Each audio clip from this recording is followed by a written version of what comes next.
In this segment, I'm going to take a look at the print options and how we can control the printing template.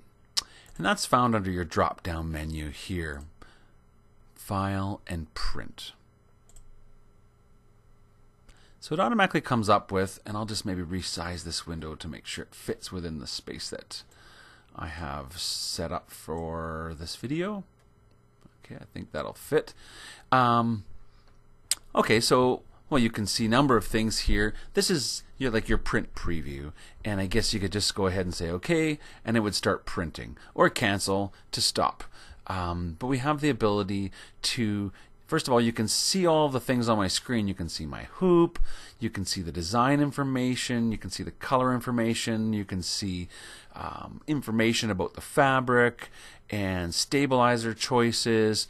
And all of these things can be controlled by this little checklist here. So, for example, you could turn off and on the header, or I'll turn these off, the color changes, or the sequence icons, or the information, the orientation, the company name, the binder space, the stitch count, the start point, three-dimensional preview, your fabric, the design date, and the embroidery hoop. So the more things that I turn on, then the more that gets included on the printing. So certainly some of this information, like for example, the company name that says print out by Creative Drawings, but that's something that we can control in our options box, and I'll show that in the next segment about the option settings for the general program.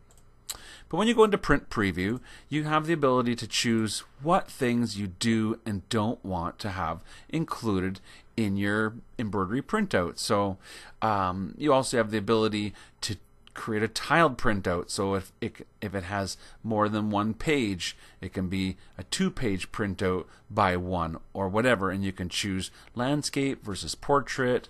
You could choose auto fit to get it to fit to page. And one way or another, once you're happy with the way everything is laid out, then you would choose OK to print.